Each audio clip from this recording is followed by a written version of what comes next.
Daniel Wild, thank you very much for joining me in conversation today. Nice to chat, David. Pleasure. And thank you for your contribution to Dignity and Prosperity, the Future of Liberal Australia. You've written on climate, energy and the new forgotten people. And clearly that's a very topical issue as one of the key crises that the nation finds itself in is an energy crisis, which seems to be a largely self-inflicted one at that, as you talk about in your chapter. So I guess I'd be interested in your thoughts on, how much of the problem do we have in Australia around the energy crisis that is a result of government policy failures and distortions to the market rather than other external or market-based factors? Yeah, well, firstly, congratulations on the book. I think it's a timely Thank contribution to the debate here, and I'm happy to hear it's going so well so far, and I was very happy to make a contribution. So, look, in terms of the issue around energy, it's almost entirely government caused. Only 2 decades ago, we were a nation with close to the lowest energy prices in the world. Now we've got among the highest. And that's been an inevitable consequence of policy that has basically prohibited the development of 24/7 baseload power. No one's going to invest in a new coal-fired power station in Australia. We've got nuclear power, which is banned, and you've got gas, which is the subject of a lot of regulation and red tape. So, look, this was always going to happen. I think wind and solar can play a role to top up the energy system, but look, it just so happens to be the case that when the wind's not blowing and the sun doesn't shine and you don't have any battery storage, that those technologies aren't there. So it's self-inflicted and it's only getting worse. So what do you think drove this policy? Do you think it was just drift, or do you think there was a deliberate agenda, as screwed up as it may have turned out to be, to take Australia, as you say, from an abundant, low-cost energy nation to a high-cost, unreliable energy supplier? Yeah, look, I reckon it's a couple of things that have happened here. The first is clearly the ideology around climate change. Very quickly, I think, got out of hand and is now really something you're not allowed to debate in many ways in this country. So we've basically had a political consensus now for a number of years that we have to cut emissions, and indeed both parties are committed to the idea of net zero at the federal level and also at the state level. So number one is we're not actually having a proper debate about this issue in our country. In my chapter, I specifically referenced the 2022 election as an example of that, where the coalition, in my assessment, in a misguided fashion, thought that they could neutralise Labor by adopting Labor's policy of net zero. It didn't do that. All it did was reinforce in the minds of voters that it was a good policy. And if it was a good policy, then they should have done it first. So that doesn't work. But also what it meant is we didn't have a debate. We didn't have a debate about the costs. We didn't have a debate about how we're going to do net zero. We didn't have a debate about technologies or anything like that. So the community wasn't aware of what net zero actually meant. So just to use that as an example. So we haven't had a proper debate. The second thing is there is a lot of financial benefit to investing in renewables, whether it's rebates you get as a household for putting solar on your rooftop, or whether it's the billions of dollars that governments provide for the big corporates to be setting up these wind farms and solar farms. There's a lot of financial benefit. So I think it's a confluence of those two issues. So the impact of special self-interest has been a key factor, you think, driving some of the very bad policy outcomes that we're looking at the moment? Yeah, I think it is. And this is sort of a theme in the book, which is sort of the sectional interest versus the national interest. And the coalition, absolutely, going back to Menzies, has always been at its best when it's really at least attempted to represent the national interests and overcome sectional interests, whereas Labor has typically, not always, I think Bob Hawke was an exception, but has often been a fairly narrow, had a narrow outlook politically speaking. And that's reflected in the fact that it doesn't often win at the federal level, and when it does, it's often by not much, including most recently. So it's a sectional. Doesn't mean Labor can't do good, but it means that they're heavily constrained by their support base, essentially, which is still essentially sort of a union support base. Yes. So that's really the issue, and it's sort of the typical rent-seeking behaviour we've seen throughout Australia's economic history. We've seen it through protectionism in our history. In a way, the climate and current energy policy is sort of the new protectionism in a way. It's a sector that's basically wholly created and dependent upon government for its existence. One of the things you mentioned is around security and the national interest. And it seems to me that energy security, alongside food security, for instance, must rate as amongst the most important things for a nation to be able to provide. And indeed, one of the big questions I think people are starting to raise is Australia's national security now at threat or being undermined by this decision to pursue policies that our very own energy security is being threatened? And I wonder where your thoughts are as to how important energy security for Australia is in a national security sense.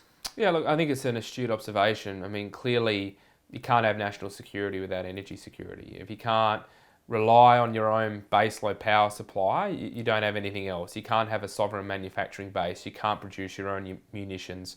You can't produce the things that you need to keep people going. So it's a huge issue. One of the particular facets of that is, the construction and the materials for solar panels and wind turbines are imported. I mean, I think it's either 8 or 9 in 10 solar panels that come from China. I mean, that's clearly a huge risk to our national security. And what if they just say, no, we're not exporting it anymore? We've seen in COVID what happens when you don't have your own domestic supply of critical things that you might need. So we've gone down sort of a wrong way, go back kind of moment for the nation, which is we need to have our own industrial capacity for economic purposes, but also for national security purposes. We've seen a reawakening across Western Europe.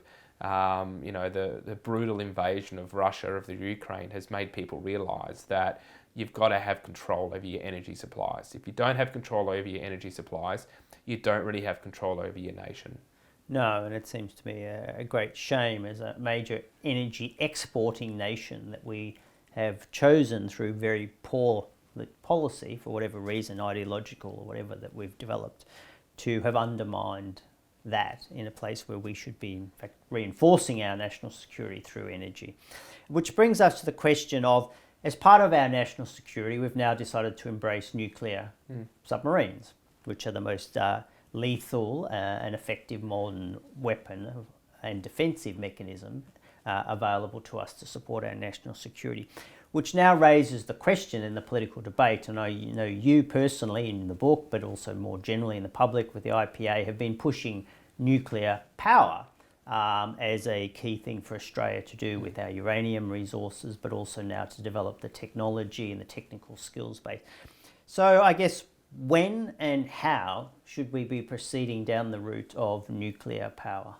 Look, my view on this is, I'm not an expert on the technology itself. My view is from a public policy perspective, which is that the rationale for having the ban on nuclear power is now no longer there.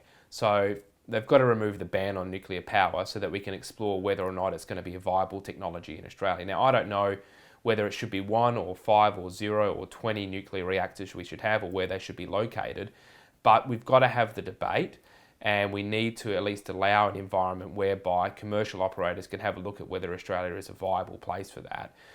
More broadly, we can't allow any coal-fired power stations to close. Liddell just closed recently. That's got to be the last one that closes, because whether it's coal, whether it's gas, or whether it's nuclear, we're going to have some baseload power for many, many years to come. So, yes. Look, my view, and I've been sort of encouraged by the Liberal Party and Peter Dutton that are willing to have this debate. My personal view is that the community is not yet ready for it. I think 50 to 55% of people support it, which is in one sense encouraging, but that's still a fairly narrow, it's a sort of narrow level of support. So I understand why many on the right are a bit timid about getting into it. But I'm happy to see there's now a debate.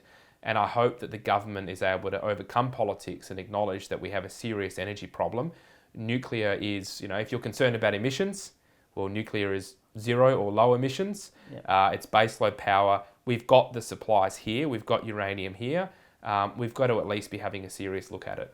And presumably one of the other attractions, as people have highlighted, is you can put particularly these small modular reactors, locate them either adjoining existing coal-fired power stations and then ultimately replace those existing coal-fired power stations without having to spend tens of billions of dollars rewiring the nation and cutting swathes through forests and farmland and whatever to provide wires to remote parts that might have some wind or capacity to have large-scale solar. So that seems to me a very sensible approach to explore. If I come back to this issue of climate, and I think we all accept that the climate is changing, and it has changed and it will continue to change. There's no doubt about that. But do you think businesses and voters, as you mentioned in Europe, for example, are starting to back away from what they see as the more extreme climate alarmist or apocalyptic type scenarios, either because, one, they've heard it for so long, and we've had people like former Vice President Al Gore telling us the world's coming to an end in 3 or 4 years' time, and he's been saying that now for a couple of decades. Yep. So it starts to, I guess, fall a bit thin when you get told that everything's coming to an end. If you don't do everything I say today, you're all going to be finished tomorrow, and then tomorrow comes, and then they just repeat it for the day after tomorrow. So what's your perception as to where people's thinking is going, both in terms of general business, mainstream business, and the population, in terms of concern that we may have gone a bit too far, too fast, and we need to step back a little bit and take a more pragmatic and practical approach to managing our energy transition? Yeah, I think you're right. I think there's some pushback against it. From the population at large, I don't think the pushback is so much against the idea of climate science or climate change. I think most people, in a soft way, believe the sort of mainstream narrative around emissions and we need to cut emissions and so forth, which is fine. But there is an understanding now when you're getting your energy bills that there's a problem, and that's when it hits home. When people are suffering through the cost of paying for the bills and they're hearing about blackout risk and all these problems, there is a sense that things have gone too far. We know that people like the idea of things like net zero, but they don't want to pay for it. Like in my chapter, I referenced a poll that we did, and I think it was something like, we asked, how much would you personally be willing to pay for Australia to cut its emissions to net zero? And it was about 92% said no more than $100 a year. And yet they're facing $1,000 or so every year. Dramatically higher than that in terms of the bills. So when people understand that there's a connection, you can't just take it for granted. Like this is why I emphasize the point of debate, because you and I would read and think about this stuff. Most people are not engaged in, and that's not a bad thing. It's just they have other priorities. You can't take it for granted that someone's going to say, oh, they did net zero and they closed down that coal station and now my bills are going up. That's not an automatic connection, which is why debate is important. Someone actually has to step that out and say, no, net zero means you can't have coal. If you don't have coal, that means you don't have baseload power. If you don't have baseload power, you're going to have higher prices, which is exactly what's happening. You really have to step that out. And I think Tony Abbott was someone who did that with dramatic effectiveness in 2013. And people said, yeah, this is actually a problem. My bills are going up and I don't like the carbon tax and I want to get rid of it. So we need to have that debate again. Yeah, and I guess, another example that it requires a little bit of thought is people seem to think that electric vehicles are emission-free without realising that, okay, they still have to be powered, and they're powered by plugging them in to the mains electricity grid, which is still largely a coal-fired energy system. But they seem to think, because I don't have to put petrol in the car, that's fine. It's no emissions. So to your point, I think it's this education that this is a multi-step process, and maybe government as well have deliberately decided to use their policies not directly, as you say, like the carbon tax was a much more direct hit, but using regulatory mechanisms that have forced the industry to have to increase its costs and then pass it on, but it allows the government to be a little bit further removed from the direct financial effect. Yeah, no, look, that's right. I mean, slightly different to your example of electric vehicles, but I don't want to get too technical, but the government passed the safeguard mechanism, which was basically its marquee net zero policy. Yes. In very simple terms, what it means is it takes the 215 biggest polluting facilities, so these might be manufacturing plants or mining operations, for example, and it caps the amount of emissions that they can have. And if you go above that, you've got to pay a fine. Well, that's a tax. Yes. That's a tax on carbon. So they've redone a carbon tax without their much knowledge in the community of that's exactly what they've done. So basically we went through this debate back in 2013, and now we're having to relitigate the same arguments because no victory is permanent, of course, and you've got to keep going. And if you give up, then we know that the left is very emboldened, and they'll keep going. So I think it's been disappointing that there's been a lack of debate in that area over the last few years. So who are these new forgotten people? Look, the new forgotten people are basically people I would describe as typically, living in the outer suburbs. They're probably, by and large, sympathetic towards Labor. So these would be your old working class, lower middle income Labor voters. And in the past, I think Labor did a good job of representing them politically. And I think the unions did a good job of representing their interests in the workplace. Yes. Sometimes there were excesses, but I think we had a pretty good balance in the country, which is why we succeeded so much in the post-World War II era. But now they don't have representation in Labor because Labor is promoting, we're talking about climate, but you could talk about, this sort of mass migration, which puts downward pressure on wages, or you could talk about the social values and what's been taught in school and gender identity. These are not the values or aspirations that this sort of working class Australians have. At the same time, the Liberal Party hasn't quite been able to communicate with them. Now, I think that there's lots of policies that the Liberal Party could use to reach out to these forgotten people. They haven't quite got there yet, but I think there's an opportunity. But basically, if you look at the most recent elections we've had at the state and federal level, you've got a lot of people that usually would vote Labor, but they're not quite voting Liberal yet, so they'll vote for a third party, whether it's One Nation or UAP or whatever it might be, because they're frustrated with the system that's not speaking for them. And of course, because we've got a compulsory preferential voting system, their vote just ends up going back to Labor. So we've got a real problem here. It's not if it was first past the post, all bets would be off. It'd be very interesting, but the preferential voting system in Australia makes it hard for these people to have a voice. So what do you think then the centre-right, the parties on the centre-right, and particularly the Liberals, as the only one that can realistically form government, should be doing to both look after these people, to represent their interests, but more generally to represent a much broader national interest rather than some of the just sectional small interests that seem to be driving a lot of this debate? Yeah, so I think there's a few things. At a policy level, the main things are really family policy, speaking to the family is a key thing, whether it's to do with education or whether it's to do with their cost of living is a critical matter. We've just talked about energy, and clearly there's an issue there. I also think it's about making sure that the economic future is, in the past we used to have a society where basically everybody who wanted a job could get a job, and many of those jobs were pretty decent jobs. It can no longer be taken for granted that coming out of school or uni you're going to be able to have access to a decent job. So I think there needs to be some kind of industry policy of some sense of saying, not everybody is suited to a service-based economy or a knowledge-based economy. Many people are better at working with their hands, but we've exported and lost a lot of those jobs. So I think there needs to be some policy thinking about how do we make sure that everyone in society can have the dignity of work without being reliant upon welfare. And then there's also the issue of migration, which is a big one, this sort of population growth, which is really being felt in the outer suburbs the most, whether it's congestion, whether it's the pressure on social services. And of course, what is it that people care about? It's not that they're stuck in traffic, it's that it's less time with their kids. Now, if you're stuck, then you've got to spend another 15 minutes. It means you're either late picking your kids up from school or from daycare. You miss out on some of their sport. So it's bringing it back to understanding what it is that this sort of outer suburban working class Australians really are concerned about.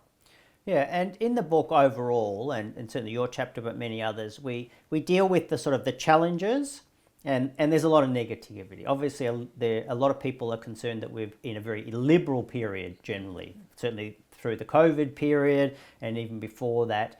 There's concern. We've got creeping socialism, neo-Marxist cultural agendas, and a broad group identity politics. So there's a lot of things to be worried about. And I think a lot of that's highlighted in the book, and various authors bring that to account.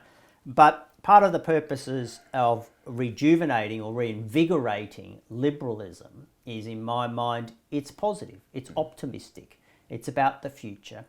And a lot of young people, I find, particularly because they've come up through an environment where everything is bad. You know, our history is bad. The way we treat people is bad. Our place in the world is bad. The climate is we're going to destroy the earth. So there's no point having a future. I can never buy a house. That's terrible. Why would I want to have children and bring them into this? There's a lot of negativity that all of this left-wing ideology has permeated.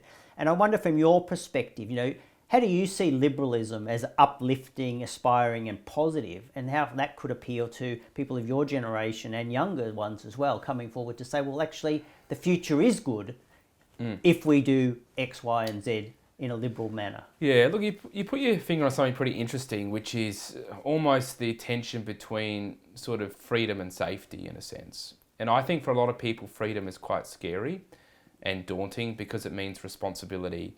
And it sort of can be taken to imply that no one's looking after you.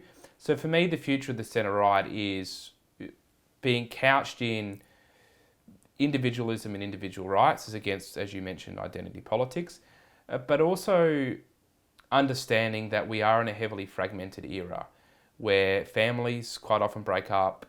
There's a problem of atomisation and loneliness of young people, social media, and sometimes there's a tendency on the right with good intentions, but sometimes to just try and redo the 1980s a bit. But the environment that young people are growing up in is actually very different, and they're looking to be taken care of. And that's a real challenge for the right because it's almost paternalistic in a way, which is why I emphasise the importance of family policy and making sure families can stay together, because if families disintegrate, so too will freedom, because life is scary and people do need help. And if you don't have a support network, you're going to look for government.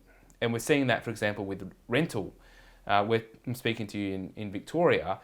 It doesn't surprise me that there's growing calls for all kinds of regulations on the rental market because so many more people are now renting. And that's inevitably, you're not going to have capitalism if you don't have capitalists. You know, if people don't own things. People need stakeholder. It's stakeholder democracy and asset owning democracy. Yes. So that's really the core, is to grapple with where such a fragmented, atomised society that I believe government has a role to try and help and keep those things together, to support them, because if they keep falling apart, government will just keep getting bigger. Yes, and I think John Howard in his chapter talks about the family unit as the most efficient, effectively designed form of social welfare that has ever existed. And that's why his government did a lot of things to support the family, which may have not always been consistent with the views of free market people, but was absolutely the right thing to do in my view. So if you had to name on the whole energy and climate and the new forgotten people front, 2 or 3 key suggestions for policy reform that the Liberal Party and the National Party as a coalition centre-right should be taking up to develop and then promulgate and then hopefully prosecute in the public domain, what would you say they should be? Look, one is to reform the migration system. You know, have a whatever you want to call it, a pause or a break or a breather, but the community needs to be consulted on this very rapid population growth at a minimum. So I think that's one. The second is something around family, whether it's income tax splitting. I know people like Senator Matt Canavan have talked about this a lot. I won't go into details about what it means, but it basically means families will have more take-home pay. And I think the third one is around just ending the madness in the energy system. I mean, the focus has just got to be affordability and reliability. Yes, we all want a better environment. We all want to do the right thing, but recognising that we have to put, families first, and that means having an energy system that's going to support that. So if you want three ideas, those are 3 that I think would be a good starting point for further discussion. They sound like a terrific starting point. So thank you very much, Daniel, for joining me today. Thanks, David. Appreciate it.